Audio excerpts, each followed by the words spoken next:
Hello दोस्तों, कैसे हैं आप सब लोग। होप कि आप सब लोग बहुत ही अच्छे होंगे। दोस्तों आज हम लोग अपने नए सब्जेक्ट को स्टार्ट करने जाए जिसका नाम है कंपनी लॉ। दोस्तों ये सब्जेक्ट आपके बहुत सारे एग्जाम में काम आएगा। अगर आप लोग किसी भी यूनिवर्सिटी के सेमेस्टर्स एग्जाम में हो तो वहां पे भी काम आएगा, आपको नेट के एग्जाम में काम आएगा, आपको सीयूटी पीजी एमकॉम एंट्रेंस के एग्जाम में काम आएगा। एंड दोस्तों बहुत सारे एंट्रेंस एग्जाम है, वहां पे आपको दोस्तों ये वीडियो काम आएगा। साथ में सीए और सीएस में भी काम आएगा। ठीक है, तो एक सब्जेक्ट आपके इतने सारे एग्जाम में काम आने वाला है, तो आपका जो भी पर्पस है आप उसको फुलफिल कर सकते हो। ठीक है, अब दोस्तों कंपनी लॉ इसको हम लोग दोनों ही पॉइंट ऑफ व्यू से पढ़ाई करेंगे। अगर आप लोग सेमेस्टर एग्जाम में हो तो आपका सेमेस्टर एग्जाम भी बहुत अच्छे से हो जाएगा। अगर आप लोग एंट्रेंस एग्जाम देने जा रहे हो, एमकॉम एंट्रेंस का स्पेसिफिक ही नेट का, तो आपके वहां पे बहुत अच्छे से दोस्तों ये काम आएगा। बनाया भी उसी के हिसाब से गया है। ठीक है, सेमेस्टर्स और एंट्रेंस को ध्यान में रखते हुए। अब दोस्तों कंपनी लॉ, दोस्तों कंपनी लॉ होता क्या है। ठीक है, अब कंपनी लॉ होता क्या है, ये सब्जेक्ट अपना नया है। इस सब्जेक्ट को पढ़ने से पहले इसका थोड़ा सा नॉलेज गेन करिए थे। कंपनी लॉ दोस्तों कंपनी का नियम। अब आपको पता होगा कि इंडिया के अंदर कंपनीज होती हैं। अब कंपनी क्या होती है दोस्तों, बिजनेस करने के बहुत सारे तरीके होते हैं। जैसे कि आपने अपने बेसिक्स क्या बोलते हैं स्कूल के अंदर पढ़ाई की होगी कि भैया एक होता है सोल प्रोप्राइटर, जिसमें एक ही बिजनेसमैन बिजनेस करता है। फिर आपका पार्टनरशिप आता है, फिर ज्वाइंट हिंदू फैमिली आता है, फिर कोऑपरेटिव सोसाइटी आता है, एकदम आखिरी में आपका आता है कंपनी। अब भैया कंपनी भी बहुत सारे लोगों को पता नहीं होगा, पब्लिक कंपनी होती है, प्राइवेट कंपनी होती है।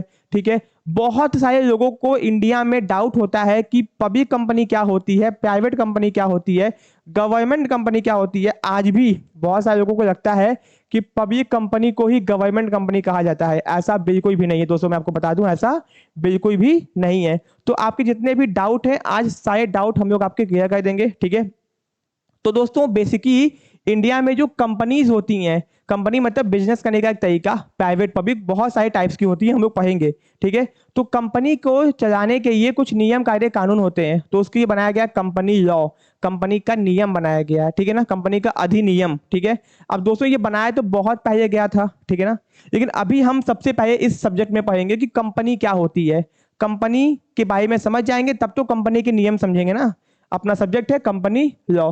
अपने दोस्तों फर्स्ट चैप्टर का नाम है meaning and nature of company, कि कंपनी होती क्या है एंड उसके फीचर्स, कंपनी का फीचर, नेचर, कैरेक्टरिस्टिक्स। ठीक है ना, जब ये समझ जाएंगे तब जानेंगे कंपनी का लॉ क्या होता है, कंपनी का नियम क्या होता है। ठीक है, अब दोस्तों according to section 2 sub section 20। अब दोस्तों एक बात मैं आपको बता दूं, कंपनी का जो कानून है वो आया था बहुत पहले। अब दोस्तों कब आया था मैं आपको बताऊंगा अभी। उसके बाद में दोस्तों 1956 में जो ये कंपनीज एक्ट आया उसको यूज करते आप।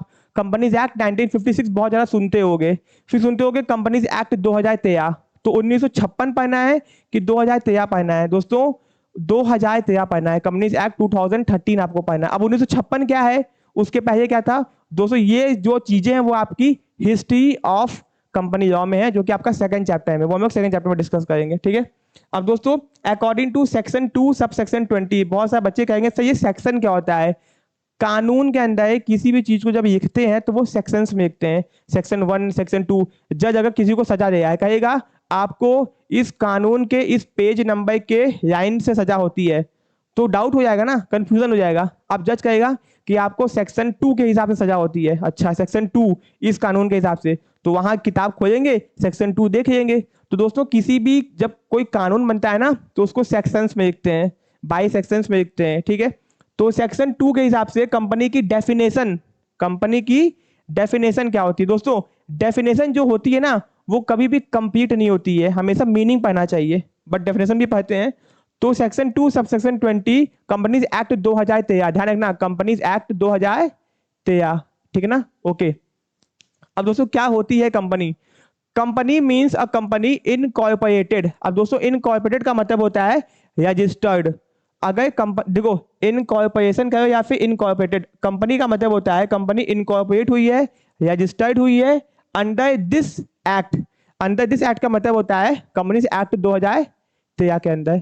अब दोस्तों मैंने आपको बताया कि 1956 भी एक एक्ट था, अभी भी है 2013, इसके पहले भी बहुत से एक्ट बनाए गए थे। तो ये कानून कहता है, सेक्शन कहता है कि कंपनी क्या होती है, कंपनी वो होती है जिसका रजिस्ट्रेशन मतलब इनकॉर्पोरेशन हुआ हो इस एक्ट के अंदर 2013 के अंदर, या फिर under any previous company law. अगर इसके पहले जितना भी कंपनी लॉ का नियम था, एक्ट था, उसमें भी अगर कंपनी का रजिस्ट्रेशन हुआ है तो वो भी क्या मानी जाएगी, कंपनी मानी जाएगी। ठीक है, अब दोस्तों ये क्या कहता है, ध्यान से सुनो। According to section 2 sub section 20 of the companies act 2013, ये कहता है कि कंपनी का मतलब होता है a company incorporated under this act, अगर कोई भी कंपनी का रजिस्ट्रेशन 2013 के हिसाब से हुआ हो, ठीक है, या फिर एनी प्रीवियस कंपनी लॉ, किसी भी कंपनी लॉ के हिसाब से हुआ हो जो पहले आ चुका हो 1956 या उससे पहले। ठीक है, a company incorporated under any previous company law means an existing company. तो अगर भैया चाहे 2013 में हुआ हो चाहे पहले हुआ हो, किसी भी कानून के हिसाब से कंपनी का रजिस्ट्रेशन हुआ हो, वो कंपनी ही कहलाएगी। ठीक है ना, ओके। अब दोस्तों इस डेफिनेशन में कुछ मजा नहीं आया, मजा नहीं आया मतलब कुछ समझ में नहीं आया। ठीक है, ये तो बस इतना कहा है कि भैया कंपनी का अगर रजिस्ट्रेशन 2013 में हुआ तो वो भी कंपनी है, अगर पहले के कानून से हुआ है तो वो भी कंपनी है। तो भैया मीनिंग कहाँ है, अभी आगे देखते हैं। This definition give above fail to give what company is. ये डेफिनेशन ये नहीं बता पाते कि कंपनी क्या होती है, व्हाट इट्स साइलेंट फीचर क्या होता है ये नहीं बता पाया है। The companies act define company as it's one of define horse, a horse like animal, मतलब perhaps one can describe a horse more easy other than define it. भैया मतलब घोड़ा जानवर है, ये बता के क्या फायदा, घोड़ा जानवर होता है, और भी तो कुछ बताओ। ठीक है, तो अब दोस्तों chief justice mice of USA, तो भैया जो chief justice mice of USA उन्होंने बताया कंपनी क्या होती है उससे मतलब नहीं है। प्रोफेसर हैनी, अब भैया प्रोफेसर हैनी है, इन्होंने बताया कि कंपनी क्या होती है, कंपनी की डेफिनेशन क्या होती है। कंपनी की डेफिनेशन में कंपनी के सारे फीचर्स होते हैं। तो भैया company is a artificial person, company क्या है, एक आर्टिफिशियल पर्सन है। आर्टिफिशियल का मतलब होता है जिसको बनाया गया है, मतलब कि जो नेचुरल पर्सन नहीं है उसको बोलते हैं आर्टिफिशियल पर्सन। ठीक है ना, क्रिएटेड बाय लॉ, कानून की मदद से बनाया गया है। कैसे बनाया गया है, कानून की मदद से बनाया गया है। कंपनी क्या होती है, क्रिएट एक आर्टिफिशियल पर्सन है जिसको बनाया गया है, क्रिएटेड बाय लॉ, कानून की मदद से बनाया गया है, and having a separate entity. दोस्तों सेपरेट एंटिटी का मतलब होता है जिसकी अपनी खुद की पहचान होती है। अगर आपने अकाउंट्स पढ़ा होगा तो भैया आपने सेपरेट एंटिटी नाम का एक कंसेप्ट पढ़ा होगा जिसमें बताया जाता है कि बिजनेसमैन अलग होता है और बिजनेस अलग होता है। तो कंपनी क्या है, एक सेपरेट एंटिटी है जिसकी अपनी खुद की पहचान होती है, खुद की अपनी आइडेंटिटी होती है। ठीक है ना, विथ परपेचुअल सक्सेशन। दोस्तों परपेचुअल सक्सेशन का मतलब होता है कंपनी की जो लाइफ होती है वो इनडेफिनिट होती है, कंपनी की लाइफ कभी भी खत्म नहीं होती है। तो कंपनी एक आर्टिफिशियल पर्सन है, कंपनी क्या है, एक आर्टिफिशियल पर्सन है, कानून ने बनाया है, उसकी खुद की पहचान होती है, कंपनी कभी मरती नहीं, कंपनी क्या है, परपेचुअल सक्सेशन।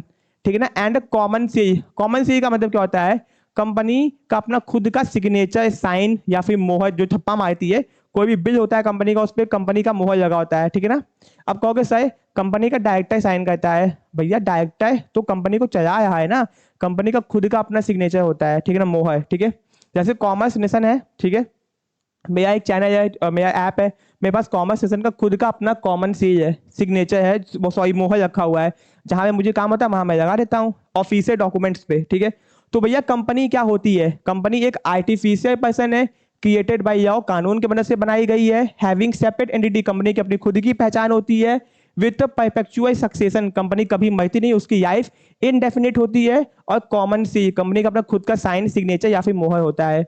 तो व्हाट इज कंपनी, अब दोस्तों कंपनी के बहुत सारे टाइप्स होते हैं वो हम लोग आगे पढ़ेंगे, लेकिन कंपनी क्या होती है, कंपनी एक आर्टिफिशियल पर्सन है, कानून की मदद से बनाई गई है, खुद की अपनी पहचान होती है, कभी मरती नहीं है, खुद का अपना सिग्नेचर होता है, और बहुत सारे फीचर्स होते हैं। अब आपके मन में आएगा सर प्राइवेट कंपनी क्या होती है, सर पब्लिक कंपनी क्या होती है, वो सब काइंड्स ऑफ कंपनी है, वो हम लोग आगे पढ़ेंगे। जैसे फूल क्या होता है, फूल के अंदर पत्तियां होती हैं, ठीक है ना, फूल कलरफुल होता है, फूल के जो टाइप्स हैं वो तो अभी हम लोग आगे पढ़ेंगे ना। ठीक है, अब दोस्तों यहाँ पे कंपनी का फीचर्स बताया गया, यहाँ पे ध्यान दो, जितने भी फीचर्स है मैंने एक बॉक्स बना के डाल दिया है।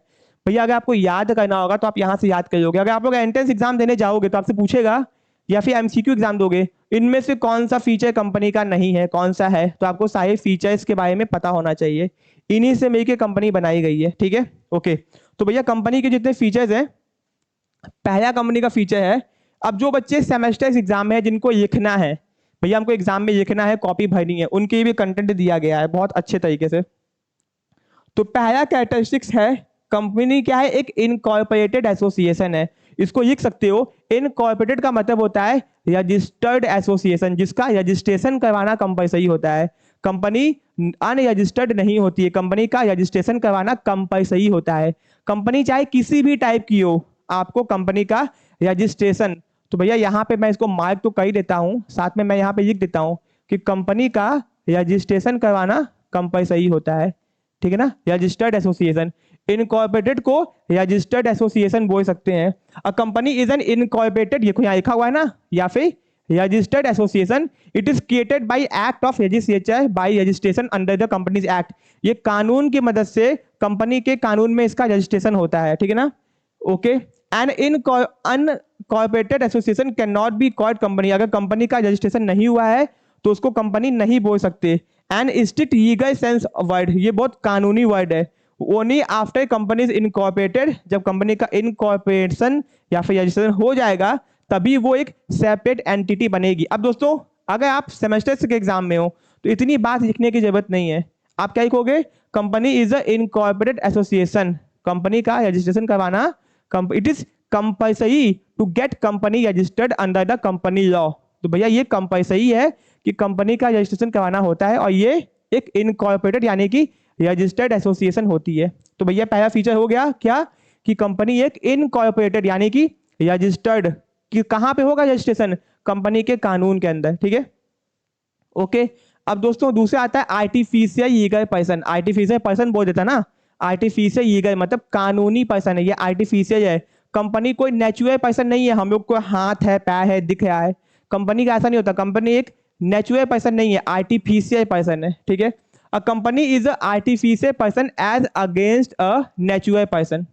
It is created by a process of law, कानून की मदद से बनाया गया है। ठीक है, it has no physical existence, इसकी कोई फिजिकल एग्जिस्टेंस नहीं होती है। इट हैज नो सोल, इसकी कोई आत्मा नहीं होती है। नो कंसिस्टेंस, इसकी कोई बुद्धि नहीं होती है। Hence it is called an artificial person, इसीलिए इसको आर्टिफिशियल पर्सन कहा जाता है। ठीक है ना, ओके, ये आपको समझ में आ गया। ठीक है, तो ये होता है आर्टिफिशियल पर्सन। आपको दो मीनिंग क्या हो गया, क्लियर हो गया कि भैया ये एक आर्टिफिशियल पर्सन है, एक इनकॉर्पोरेटेड एसोसिएशन है। तीसरा सेपरेट एंटिटी, मतलब कि भैया कंपनी की अपनी खुद की आइडेंटिटी होती है, खुद की अपनी पहचान होती है। और company after it's incorporation acquire a separate entity, company का रजिस्ट्रेशन होने के बाद में कंपनी की खुद की अपनी आइडेंटिटी बन जाती है। और what is called a juristic personality, कानून की नजर में कंपनी की खुद की अपनी पर्सनालिटी बन जाती है। Anti distinct from the individual members constituting it, company को चलाने वाले और कंपनी दोनों अलग हो जाते हैं। जैसे ही किसी भी कंपनी का रजिस्ट्रेशन होता है तो कंपनी को चलाने वाले और कंपनी के मेंबर्स दोनों अलग हो जाते हैं, दोनों की अपनी खुद की आइडेंटिटी हो जाती है, इसीलिए इसको सेपरेट एंटिटी कहते हैं। ठीक है ना, okay. It has a right to own, वो कंपनी चाहे तो वो खरीद सकती है, ट्रांसफर कर सकती है प्रॉपर्टी अपने नाम पे, समझ आ गया ना, कंपनी अपने नाम पे कोई प्रॉपर्टी खरीद सकती है, बेच सकती है, ट्रांसफर कर सकती है। It can sue and can be sued its own name, company अपने ही नाम से किसी के ऊपर केस कर सकती है, और कंपनी के ऊपर भी जब केस होगा तो कंपनी के ऊपर होगा, कंपनी के चलाने वालों के ऊपर नहीं होगा। ठीक है ना, ओके। क्योंकि कंपनी एक सेपरेट एंटिटी बन चुकी है कानून की नजर में, as distinguish from shareholder, company के मालिक अलग होते हैं, कंपनी को चलाने वाले अलग होते हैं, और कंपनी अलग होती है। ठीक है, तो ये समझ में आ गया। अब आता है परपेचुअल एग्जिस्टेंस या फिर परपेचुअल सक्सेशन, इसको ऊपर सक्सेशन कहा था, नीचे एग्जिस्टेंस कहा है। इसका क्या मतलब होता है दोस्तों, इसका मतलब होता है कंपनी की जो लाइफ होती है, कंपनी की जो जिंदगी होती है वो क्या होती है, अनलिमिटेड होती है। इसका मतलब कंपनी की जो जिंदगी है, कंपनी कभी मरती नहीं है। कंपनी के सब लोग मर जाएं, कंपनी को कुछ नहीं होगा। ठीक है, a company has a continued existence as a company has a separate entity, it is comparatively more stable than a sole proprietor partnership. भैया सोल प्रोप्राइटर में बिजनेसमैन को कुछ हो गया, बिजनेस बंद हो जाएगा। पार्टनरशिप में पार्टनर को कुछ हो गया, बिजनेस बंद हो जाएगा। कंपनी में कुछ भी हो जाए, कंपनी बंद नहीं होती है आसानी से। ठीक है ना, ओके। द डेथ इंसॉल्वेंसी, किसी के मरने से, the life of a company is not dependent, company की जो लाइफ होती है वो डिपेंडेंट नहीं होती है, not dependent upon the life of individual member, जिसने उसको बनाया उस पर डिपेंडेंट नहीं होती है। द डेथ, कोई मर गया, कोई पागल हो गया, कोई इंसेन हो गया, कोई रिटायर हो गया, एनी मेंबर और director does not affect the life of company, तो कंपनी की जिंदगी पे असर नहीं होता है। Even the death of all member, सबके सब मर जाए तो भी कंपनी को कुछ नहीं होगा, उसके नॉमिनीज होते हैं वो आगे कंपनी को चलाएंगे। ठीक है, फिर कॉमन सील, कॉमन सील का मतलब तो कंपनी का अपना खुद का साइन और सिग्नेचर, मैंने बताया ना कंपनी का अपना खुद, कंपनी कैसे चलेगी, कंपनी का खुद का साइन और सिग्नेचर होता है। Since a company is a artificial person, ठीक है, दोस्तों यहाँ पे ध्यान दो, कंपनी दोस्तों क्या होती है, कंपनी दोस्तों आपको यहाँ पे होती है, company is a artificial person, it can not act by itself. Company खुद तो चलेगी नहीं, कंपनी क्या है, कंपनी तो खुद चलेगी नहीं। It has to act through natural person the director. तो कंपनी को क्या है, कंपनी को चलाने के कंपनी के डायरेक्टर्स होते हैं। कौन होते हैं, कंपनी के डायरेक्टर्स हो गया, कंपनी के बोर्ड ऑफ डायरेक्टर, ठीक है ना, CEO. The director we entertaining in, जब डायरेक्टर कोई भी कॉन्ट्रैक्ट कोई काम करता है, कोई डॉक्यूमेंट को साइन करता है, तो साथ में कंपनी का मोहर या फिर कंपनी का कोई थप्पा लगाता है। क्योंकि डायरेक्टर तो बस कंपनी को चला रहा है ना, लेकिन कंपनी तो खुद की अपनी पहचान है। तो कंपनी को चलाने, कंपनी देखो एक आर्टिफिशियल पर्सन है, खुद तो चलेगी नहीं, उसको चलाने के लिए लोगों को रखा जाता है, जिसको डायरेक्टर, मैनेजिंग डायरेक्टर, सीईओ नाम से आप लोग जानते हो, ठीक है। तो the director we entering into contract on behalf of company के बिहाफ पे I required by law to affix company का सील, कंपनी का सिग्नेचर, कंपनी का मोहर, if there is any as a token of its signature.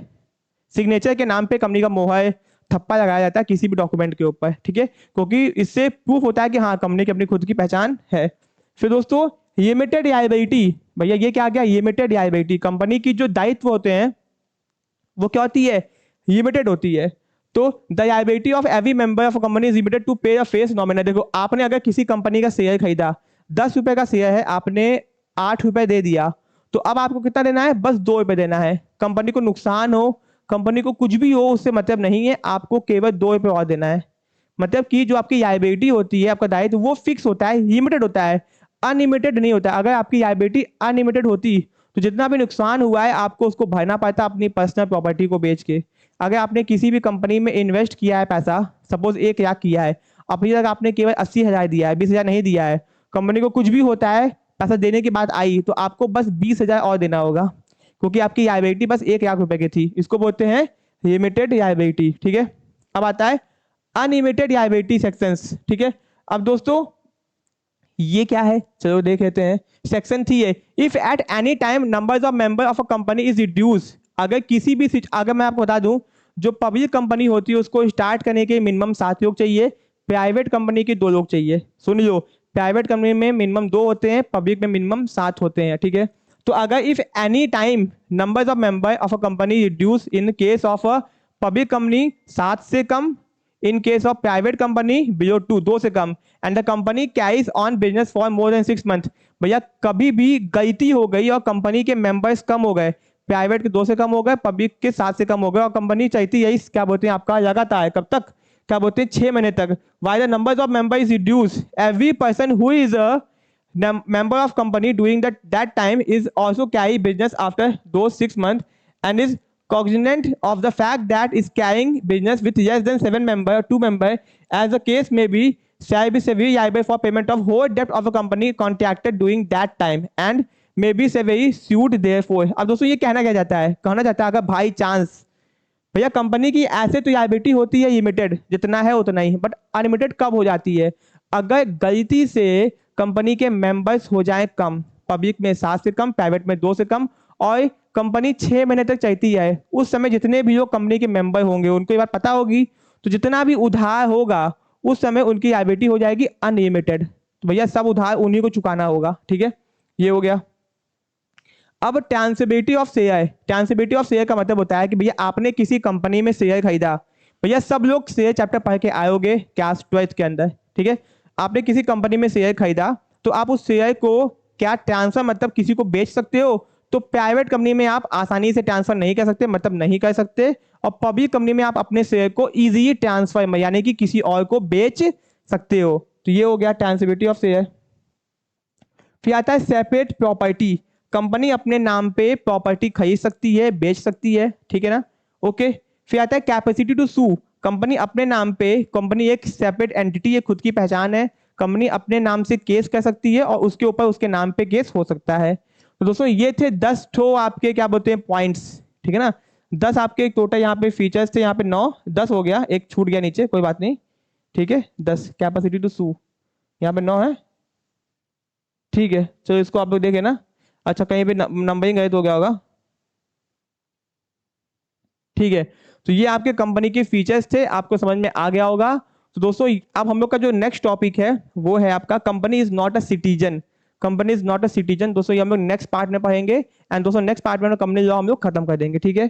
तो दोस्तों video आपको कैसा लगा, वीडियो कमेंट बॉक्स में कमेंट जरूर से करना एंड दोस्तों जितना आप लोग कमेंट करोगे, लाइक करोगे, उतना जल्दी आपके नेक्स्ट वीडियो में पोस्ट कर दूंगा, ठीक है। एंड दोस्तों वीडियो को लाइक करना मत भूलना, चैनल को सब्सक्राइब करना मत भूलना, ऐसे वीडियोस के बने रहिए। Thank you so much.